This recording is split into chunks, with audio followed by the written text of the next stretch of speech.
নমস্কার, আপনারা দেখছেন সংকেত মিডিয়া, সোজা কথা সহজভাবে। নির্মীয়মান গোডাউন ভেঙে মৃত কোতোয়ালি থানার চৌধুরীপাড়ার দুই নির্মাণ শ্রমিক। কলকাতা তারাতলায় নির্মীয়মান গোডাউন ভেঙে মৃত্যু হয়েছে প্রায় 12 জনের। এদের মধ্যে নদিয়ার কৃষ্ণনগর কোতোয়ালি থানার চর শম্ভুনগর চৌধুরীপাড়া এলাকা দুই শ্রমিক রয়েছে, আর এই এলাকারই আহত সংখ্যা 2 জন। ইতিমধ্যে দুজনের মৃত্যুতে নেমে এসছে এলাকায় শোকের ছায়া। শুধুমাত্র রুটি রুজির আশায় ঠিকাদারের মাধ্যমে এই গ্রাম থেকে কাজে গিয়েছিল 6-7 জন নির্মাণ শ্রমিক। হঠাৎই বুধবার দুপুরে নির্মীয় বিল্ডিং ভেঙে চাপা পড়ে একাধিক নির্মীয়মান শ্রমিক। এদের মধ্যে নদিয়ার তোর সম্ভবনগর চৌধুরীপাড়া গ্রামের 4 জন বলে প্রাথমিকভাবে খবর পাওয়া গেছে। বুধবার রাতে গ্রামের খবর আসে নির্মীয়মান শ্রমিকদের মধ্যে চন্দ্রমা চৌধুরী এবং রাহুল চৌধুরী। বুধবার প্রথমে আহত হওয়ার খবর আসে গ্রামে, এরপর রাতে মৃত্যুর খবর। আজ গোটা এলাকায় চাঞ্চল্যের সৃষ্টি হয়েছে। পরিবারের উপার্জনের একমাত্র ব্যক্তি এরা।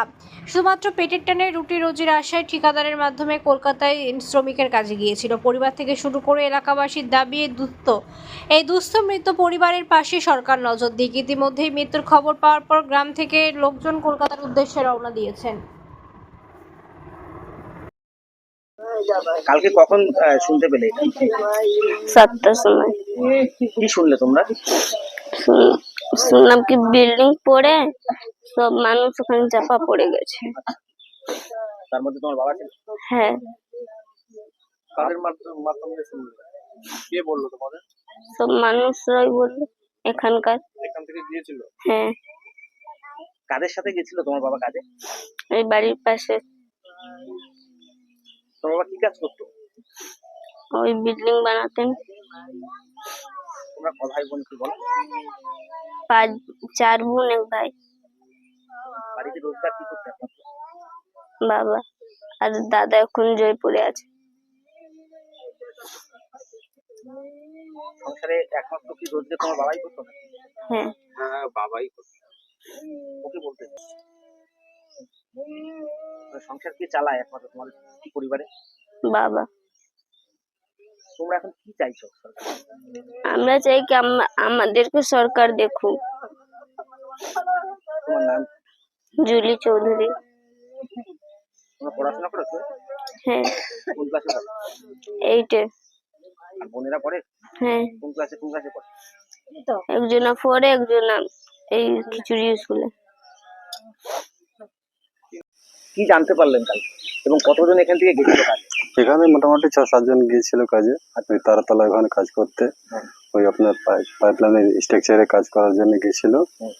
সেখান থেকে আমরা জানতে পারলাম 4 জন মানে বিল্ডিং ধসে যাওয়ার পর খবর এলো 4 জন নিখোঁজ হয়েছে। তার মধ্যে 2 জনের খবর পেলাম হসপিটাল থেকে, 2 জন মারা গিয়েছে। তার মধ্যে হচ্ছে একটা রাহুল চৌধুরী আর হচ্ছে চন্দ্রমা চৌধুরী। আমার এটাই বক্তব্য, আমাদের এই পরিবারে, রাহুলের পরিবারের মানে সাহায্য করার মধ্যে কেউ নেই। ওই ছেলেটা কাজ করতো, বাবা মাকে দেখতো, সংসার চালাতো, কিন্তু আপাতত এখন সংসার অকেজো হয়ে পড়েছে। আমরা আর্জি যাই যে সরকার যেন তার পাশে দাঁড়াক, বাবা মায়ের হেল্প করার জন্য। এটাই আমার আর্জি। আপনার নাম? আমার নাম মন্টু চৌধুরী। পরিবারকে জানানো হয়েছে মৃত্যু সংবাদ?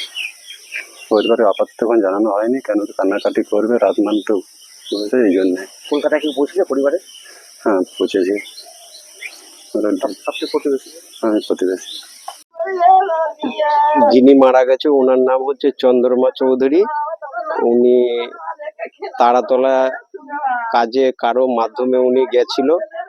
যাওয়াতে কালকে একটা ঘটনা ঘটলো। সেই সময় খবর আসে আমাদের ওই 1:45 12:30 নাগাদ এরকম খবর আসে কি এরকম ঘটনা ঘটে গেছে, আপনারা বাড়ির থেকে আসুন। তো এইখান থেকে বাড়িতে লোক যা ছিল সবই লোক চলে গেছে। ওনার 4টে মেয়ে আছে, একটা ছেলে। খুব গরিব লোক, দিন আনা দিন খায় উনি, না খাটলে খেতে পাবে না, এইরকম ওনার পরিস্থিতি। এখন মাধ্যমে গেছিল জানেন? কার মাধ্যমে? গ্রামে কারোর মাধ্যমে গেছে, যত আমরাও সেটা জানি না কার মাধ্যমে গেছে। তা কারো যোগাযোগে হয়তো উনি গেছে। এইটাই হচ্ছে ঘটনা। তো আপনারা কখন জানতে পারলেন যে উনি মারা গেছেন? মারা গেছে জানতে পারলাম ওই 7টা নাগাদ, যখন আমাদের এইখান থেকে লোক গিয়ে পৌঁছিয়েছে, তখন আমাদের লোক খবর দিয়েছে কি না এরকম উনি আর নাই, মারা গেছে। তখন আমরা এখানে জানতে পারি কি উনি মারা গেছে। আপনারা কি চাইছেন? আমরা চাইছি সরকার থেকে যেন ওনার একটু হেল্প করুক। ওনার খুবই এখন তো রোজগার করা, উনি একাই ছিলেন, এখন ওনার তো 4টে মেয়ে, একটা ছেলে, ওদের কি হবে এইটাই তো এখন সবার চিন্তা। আপনার নাম? আমার নাম হচ্ছে সুরিয়া চৌধুরী, আপনি এখানকার বাসিন্দা? আমি এখানকার বাসিন্দা। Subscribe our channel. Press the bell icon.